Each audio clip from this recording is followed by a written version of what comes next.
Hello and welcome to this podcast, International Consulting Podcast. My guest today is David Garcia. Hello, David. Hello, thanks for having me on today. Pleasure. Can you tell us a little bit about yourself? Where are you located? What is your overall experience? Yeah, absolutely. My name is David Garcia. I'm the CEO of Scout Logic. We're a US-based pre-employment background check company. I personally live about 45 minutes northwest of Chicago, but our company, even outside of COVID-19, made a deliberate decision several years ago to operate in a virtual environment. So we've got employees literally working around the globe for us, and it's been a wonderful opportunity to both build our business on this kind of foundational talent acquisition strategy. So, how many employees are there in your company actually? We have 30 employees. And so, when we started the business, we believed really strongly that talent makes the difference. Obviously great product is built by great people. Great service comes from great people. And so for us, particularly in the United States where, again, pre-COVID and even now to a certain degree, the war for talent is intense. And so when you thought about starting a business, I live northwest of Chicago. If we had opened a physical office here and had really concentrated our hiring just to this small geographic area, there are a lot of great people in my community, but there weren't going to be the few hundred world-class people we needed to really win in our competitive industry. So we had made a decision to open up really globally our hiring profile, and it just really has allowed us to access a lot of great talent to work on our business. So do you have several locations? So we have one very small office that's literally a 10 by 10 room that we have for business and security purposes, but otherwise everyone works from home. Currently we have 30 employees. All of them have a setup at home. We've got lots of lessons learned, which I know we'll talk about as we go throughout our interview today. But that's just been a great model for not only the business, but also for our employees as well. Oh, and where are they located? Do you have some hubs or? No hubs at all. Isn't that amazing? We've got people from the Upper East Side of Manhattan to Florida to rural Louisiana to Manila in the Philippines and everywhere in between. Wow. Do you manage different time zones then? Of course, you mentioned Philippines. I mean, time zones that can be difficult to manage. They certainly can. So, one of the decisions we made for our work that's in different time zones is we look for people who operate essentially within US business hours. There are lots of folks for whom the trade-off of working at home makes that an easy decision. And so from a sourcing and acquisition perspective, even with that kind of time zone requirement, we have not had an issue both acquiring great talent, but also making sure they're productive. And most importantly, they're happy in the work that they're doing every day. Okay, that sounds great. So you have a lot of experience with working from home, right? We have, and when you think about it, obviously, COVID-19 has driven many companies, whether they like it or not, to that work from home environment. But we really did this deliberately as a strategy. And I think coming out of COVID-19, I sit on a couple boards, what people are finding as well, people are just as productive, if not more, than when they were in the office. Two, expenses are less, right? We don't have expensive office space and Class A office space in global cities around the world to pay for. And then lastly, people are just happier. Obviously there's a socialization benefit that obviously comes from working with others, which is why hubs can be a great modified strategy. But many people would rather have the ability to quickly access their personal life while having a productive day at work without having to sit on a train car for 45 minutes each way. So also saving on the commuting time. Exactly. Mm-hmm. Okay, so then let's continue with actually the first topic. So what is exactly a WFM environment?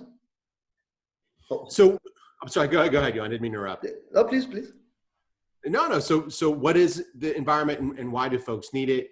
The work from home environment, I think we've seen a few different strategies, right? We've had some people who have an office and you can kind of go in and out based on, your employee's personal choice or a reservation system.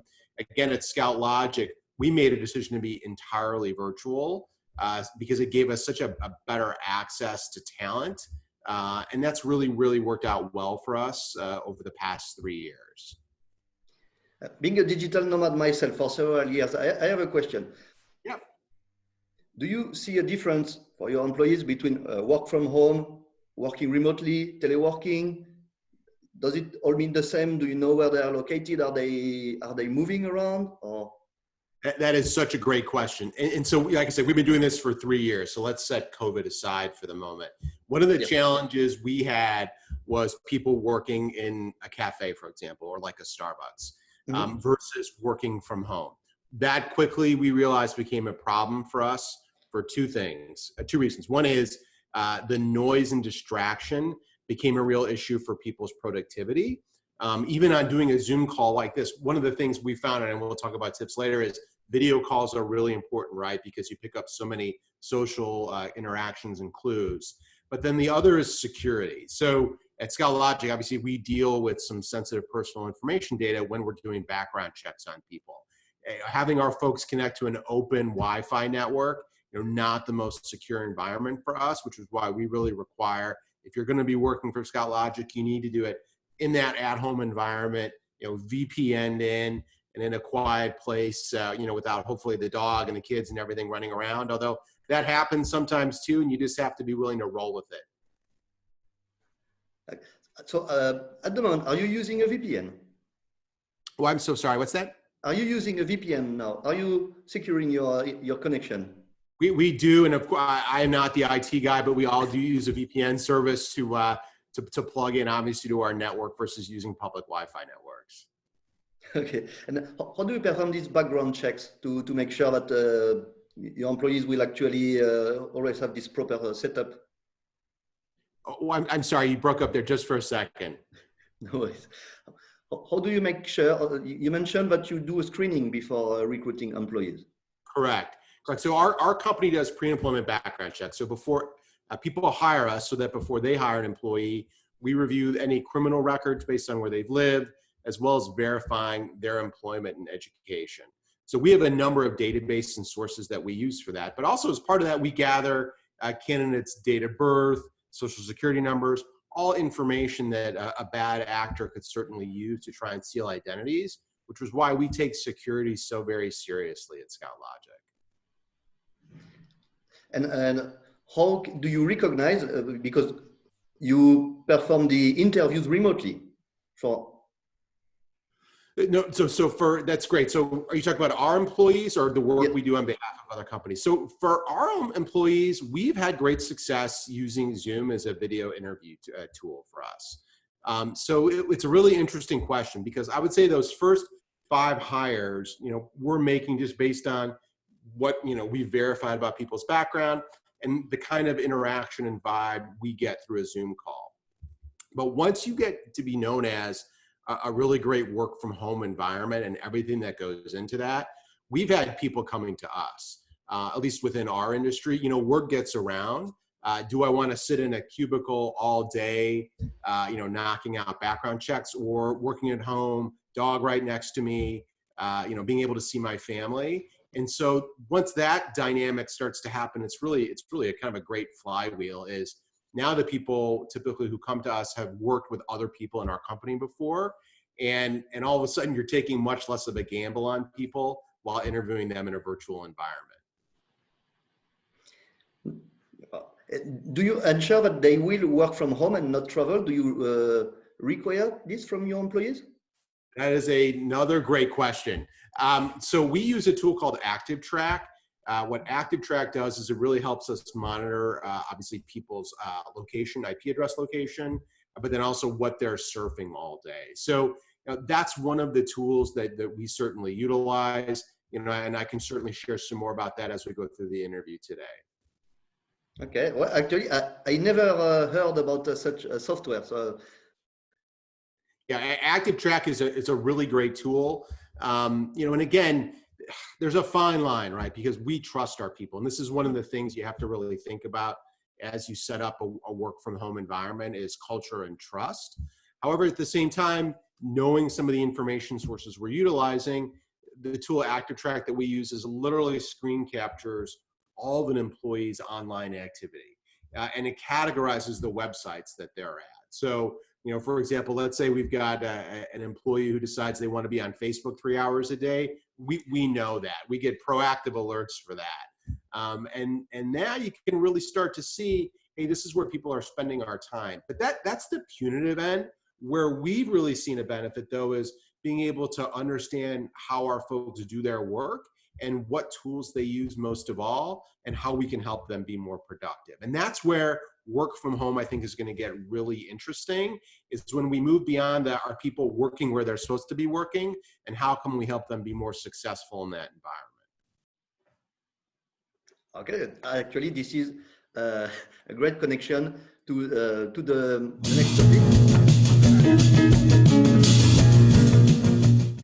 So, especially with your 3 years experience and several employees, so 30 at the moment, how to set up such an environment? Do you have any policy? How do you enforce them? And what really matters? So I'll kind of break it down into a few buckets. One is kind of strategy and culture, technology setup, and then what's really critical is communication. So on culture and strategy, you have to decide that work from home is not only part of your talent acquisition strategy, but part of how you're going to operate in doing business, because there are all kinds of downstream implications. Like, so for example, you know, we get a lot of inbound customer service calls, right? There's nobody in an office environment. How do we make sure calls get routed appropriately? Things like that. So you have to make a strategic decision for the company that you're going to commit to this and work it all downstream. And then as part of it, you also need to have a culture of trust. Like, hey, we trust that our employees are going to be productive. But as part of that, what we did in terms of building up that trust and also getting ourselves comfortable with it is, I'm a metric nerd, and everybody in our company has some sort of activity-based metric that they utilize, right? So for example, our salespeople, it's, you know, number of outbound activities in a day. For our researchers, it's the number of searches that they complete in a day. So if we can see within a tolerance range people's activity levels, we have a pretty good sense if they're putting in a full day or not. And part of the cool thing about that with our folks is, hey, if you're more productive from 5 a.m. to 10 a.m., work then. That's okay with us, as long as you're getting it done and you're happy. So that's kind of the strategy and culture piece. Then there's the technical setup, which is no small feat. So for example, Wi-Fi speeds. You always need to make sure everybody's got strong Wi-Fi wherever they are. Zoom, as you know, takes up a lot of bandwidth, and that's going to be a part of your communication protocol. You got to make sure everyone has that, but then all the other technical setups that go with it. You know, we had lots of lessons learned early on where we were like, hey, we're going to send you X amount of dollars. You go to the store and get your own technical kit. And, you know, some people got the big monitor and they're really happy. Other people got like the little Chromebook and they're trying to do work all day, and it's just not productive, right? So we really had to do some standardization across the tools that our people were using every day. And then last and most important from a setup piece is all around communication. Look, you know, we work in a fast-paced environment like most companies. There's going to be conflict sometimes, right? And that's a good thing. We all know conflict is a good thing for teams.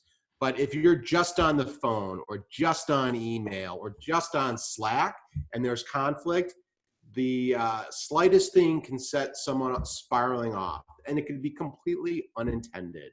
So what we have kind of a couple of unspoken rules in our setup. One is, if you've got more than 3 emails or 3 chats going back and forth, you need to jump onto Zoom or pick up the phone to see what's going on.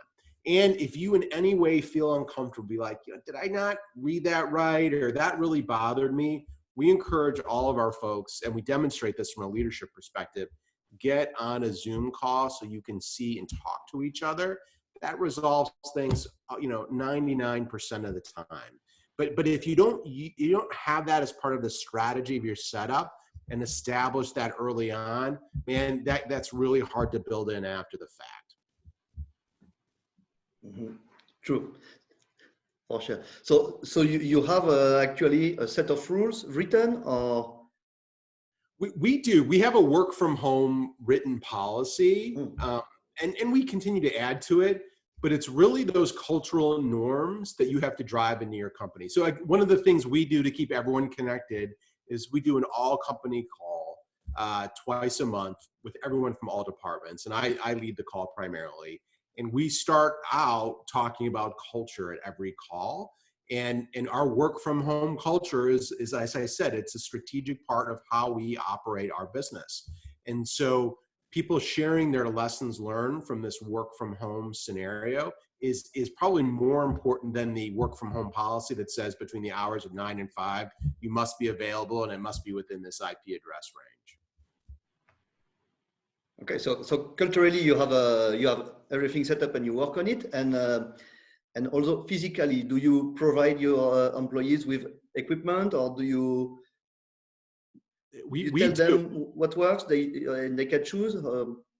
So we tend to give a range. We have a budget amount and then a range of equipment. For our US employees, we use Best Buy or Amazon, which are two retailers. So this was even pre-COVID. Instead of having to go to a store, we literally have everything shipped to your house. We keep a pretty simple setup. All the tools that folks in our company primarily use to do their job are SaaS-based, which is great. So it makes the setup much easier. And they get that kit on their welcome day. As part of this, we've also utilized a tool called Learn-A-Pon, which is an online learning management system tool, which has been fantastic for us to help with culture and onboarding. So again, I can't sit in a conference room for 2 weeks with my manager going through an onboarding. So kind of building up everything from, how do I use HubSpot to record service tickets through to our culture, and doing this all in a virtual learning environment has been a big help as well. Are the courses created by you and your team, or? Correct. We've probably done 80% of the core content. And then obviously we'll augment it with some, best practices, topics like communication or, handling a challenging customer service situation. But one of the expectations on our managers, again, is, hey, we're trying to scale our company very quickly in a work from home environment. Online learning and implementing an LMS is absolutely critical to be able to do that at scale. Mm-hmm. Okay, very interesting. And now with all these cultural tips, but also this physical setup. So how do you increase productivity? How do you make sure that you keep increasing productivity? Yeah, it's a great question. So again, when we started, there wasn't a lot of people doing work from home yet, or certainly they hadn't committed to their whole company doing work from home. I talked about it, this tool, Active Track, that we use to start. And again, at first we did it just from a security purposes, right, to kind of keep an eye on people and make sure they were in the location they needed to be. But what it quickly evolved into is we were able to, as an example, see how our researchers spend their time, what sites they're going on, which ones take them longer. So, for example, our researchers, right, they are going through criminal records all day long on potential candidates. And what we need to help them do for their own personal happiness, but also for our businesses, how do we make them more efficient, right? How do we help them do more reports at a better quality level in a shorter amount of time? And so, the old way is everyone would get around the table after, a quarter or two and talk about, hey, this is what's working for me. This is not what's working for me.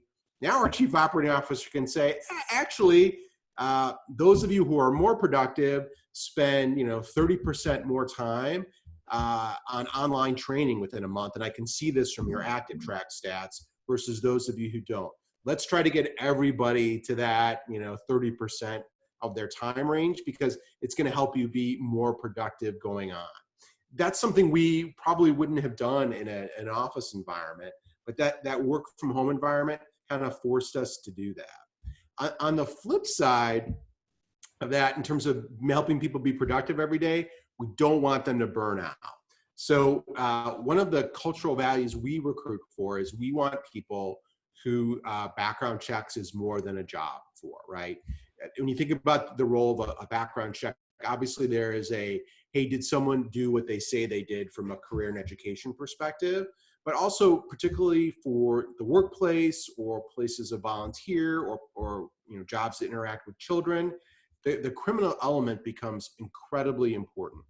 And we recruit people for who they see this as a social mission. Like, hey, I do not want someone who shouldn't be around children working in a school. So our people have a lot of passion for what they do every day. We recruit for it. But the challenge can be is, hey, I have this passion, I'm going to do it 12 hours a day, which as a manager, at first you're like, hey, this is great. Like, we don't pay by the hour, so they're working extra hard, right? Yes. But what it can do though is it can hurt quality and it can hurt productivity over time and it can hurt burnout. And when there's no physical separation between me leaving my office, getting on the train and going home, my commute to the kitchen here is much shorter. And so we work with people on making sure they have set office hours, making sure, like, literally we talk to each other, hey, did you go out of the house today? Well, we have one employee who literally, when she starts her day, right, she'll have breakfast, she'll go outside, walk around the block, and then come back to her home office, work. When she's done, she will go outside, walk around the block, and come back, and she's done. But we laughed, but it really helps her with that separation, and it keeps her productive during her working hours, and also keeps her happy. Employee happiness is such a big part of why we did work from home for so many reasons. One is it's the right thing to do. Two is when your employees are happy, they're doing a better job for your clients, which is how we differentiate and win. And lastly, and most importantly, if you have someone you're working with who's happy, they're not going to want to leave. And obviously we provide competitive compensation, but at the end of the day, in an incredibly competitive job market, where you get personal satisfaction and happiness is most important. And providing a great work from home environment has helped us do that. Oh, very interesting. It's a lot of things together. So actually that brings us again to the next topic.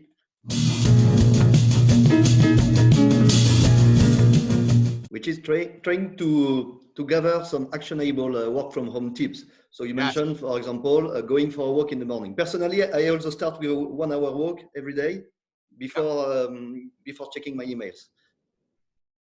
You have to, right? You have to do something to clear your head. So we've got the work around the block tip. The second one, and this is part of a pre-hire process, is literally when you're interviewing someone, have them go to Google on their home computer and test the download speed. If the download speed is really slow, you're going to need to do something to help get them successful, whether it's a Wi-Fi booster or some other tool. It sounds so basic, but we have employees where we didn't do that. They had slow internet. We were like, why are they're great? They're super smart. They're totally engaged in our training. Why are they behind everybody else? And it's because they're afraid to speak up that their Wi-Fi is slow. Well, that's something we can fix really easily. So, we include that in all of our assessment processes and on an ongoing basis as well. Other tips that have worked well for us are, one, obviously having that document policy, which I'm sure everyone is building today. But again, that at least once to twice a month check-in with people in terms of culturally, how is this working? It's not only for folks who have been with us for a long time, it's really for those who are new. That way our kind of more tenured employees are teaching our new employees what are the cultural norms and behaviors of Scout Logic when it comes to working in a work from home environment. And along with that, we always assign buddies to each other, right? So, the old environment, when I started working at a big ad agency out of university in Chicago. We all worked together. I had a buddy, who had been 2 years in his career. We'd go out to lunch once a month, and I would get all kinds of great cultural learning from him. But we can't do that when I've got an employee in New York and an employee in Ohio. But we can do it virtually. So we will buddy people up. We will encourage them to have lunch together on a Zoom or a coffee or talk like this. And you have to force it in the beginning. Eventually, it will develop a natural cadence on its own. But you have to always push a little harder with communication in these work from home environments, just so people kind of get over their comfort level. One, I think that the other practical tips to keep an eye on as part of work from home is, are your employees naturally extroverts or introverts, right? Extroverts, right? Sometimes they struggle. They can feel very isolated. So we've got a seller, no surprise, who's a massive extrovert, right? As a leadership team, we go out of our way to make sure that we are reaching out to him and he has an outlet, right? Because that's how he gets energy from other people. And if he's in a room like this by himself all day, that doesn't happen. But on the flip side, we have our researchers tend to be more introverted, obviously. They're people who like looking through records in solitude all day. That's not good either.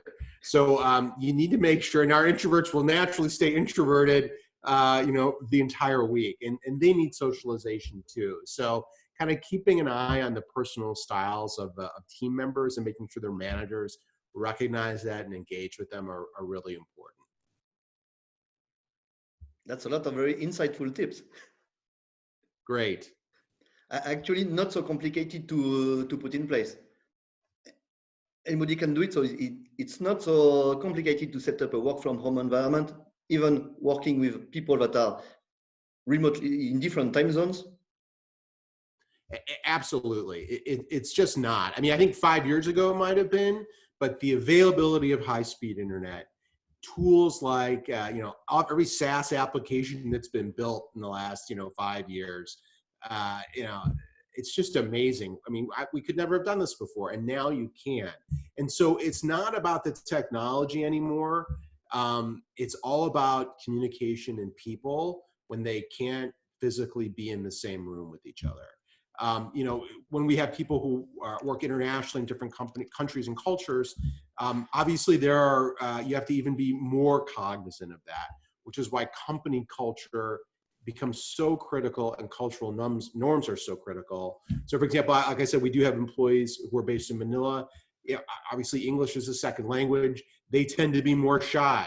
So more shy on top of, no interpersonal communication in the same room can create a problem. So again, over communicating, being proactive, reaching out, those are the things that we really need to focus on. Boosting people's Wi-Fi speed, that's the easy part these days. And that's a real change over the past several years. So actually, the physical setup, like having the right chair, a good computer, good internet connection, a VPN to secure your network traffic, is the easy part. Exactly.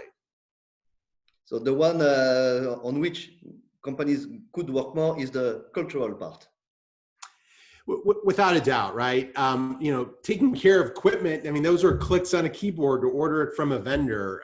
But human behavior is always the trickiest thing.